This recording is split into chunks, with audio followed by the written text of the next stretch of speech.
সাবজয়ী প্রতিটা নারী ফুটবলারের জীবনে লুকিয়ে আছে আত্মত্যাগের গল্প, যেমনটা রয়েছে আফিদা খন্দকার প্রান্তিরও। পরিবার ছেড়ে বিকেএসপিতে বড় হওয়া, বয়সভিত্তিক দল থেকে শুরু করে সবশেষ জাতীয় দলের হয়ে সাফের শিরোপা জেতা, সবকিছুই সম্ভব হয়েছে পরিবারের অনুপ্রেরণার কারণে। অনুবাপীর রিপোর্ট।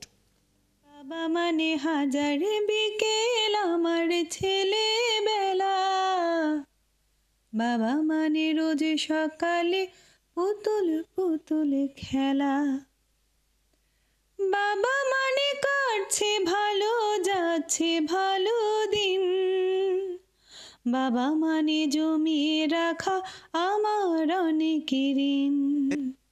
মেয়েদের সাউথ এশিয়ান গেমস প্রথম ম্যাচে প্রতিপক্ষ পাকিস্তান।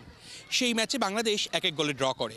দ্বিতীয় ম্যাচে ডু অর ডাই, সেমিফাইনালে ওঠার জন্য ভারতকে হারাতেই হবে। সেই ম্যাচে প্রথম গোল করে প্রান্তি দলকে যে আত্মবিশ্বাস দিলেন, সেই আত্মবিশ্বাসেই কিন্তু বাংলাদেশ সাফের টানা দ্বিতীয়বারের মতো চ্যাম্পিয়ন। এই আফিদার শুরুটা কিন্তু এই বিকেএসপি থেকে, এই ফুটবল গ্রাউন্ডের থেকে। খুবই ভালো লাগতেছে, আর বিকেএসপি থেকে যখন সংবর্ধনা দিচ্ছে তো আরও ভালো লাগতেছে। বিকেএসপি থেকেই উঠে যাওয়া আর কি ন্যাশনালে, তো আবার এখানে এসেই ফিরে আসা। একটা সময় তো এই মেয়েকেই প্রথমবার হাত ধরে বিকেএসপিতে দিয়ে গেছেন। আসলে বিকেএসপিতে যখন 16 সালে ভর্তি করি তখন তো প্রথম ব্যাচ খুব ছোট ছিল, ক্লাস 5-এ ভর্তি করেছিলাম। সেই দিনের যে স্মৃতি, বিকেএসপি হোস্টেলে গিয়েছি, গিরিয়েল ধরে ও ওই পাশ থেকে কান্না করছে, ওর মা এবং আমি দুজনেই কান্না করেছিলাম। সেই কান্নাটা কিন্তু আজকের এই আনন্দশ্রু। ওই দিনকে যদি মেয়ের মুখের দিকে তাকাতাম তাহলে হয়তো আজকে আমরা এখন আসতে পারতাম না, সেও আসতে পারতো না।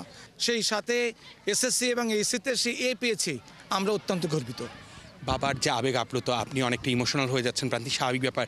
সেই মুহূর্তগুলো ভেবে আসলে কিরকম লাগে যখন মা বাবাকে ছেড়ে, পরিবারকে ছেড়ে দূরে থাকতে হয়েছে, প্র্যাকটিস করতে হয়েছে? মানে ফুটবলের জন্য আত্মত্যাগ তো অনেক রয়েছে, তাই তো প্রান্তি? অবশ্যই, যেদিন প্রথমে আসি সেদিন খুব কান্না করতেছিলাম, আজকে যখন সংবর্ধনা পাচ্ছি আজকেও কান্না করতেছি, জানি না কেন। আসলে এটাই হচ্ছে নারী ফুটবলারদের জীবনের গল্পগুলো। অনেক আত্মত্যাগ, অনেক কিছুর বিনিময়ে কিন্তু তারা একটা জায়গায় পৌঁছাতে পারে। আর খেলাধুলাই হচ্ছে এরকম একটা অঙ্গন যেখানে গৌরব ছিনিয়ে আনলে তার প্রতিদানে অনেক কিছুই পাওয়া যায়। অর্ণব বাপি, 71, ঢাকা।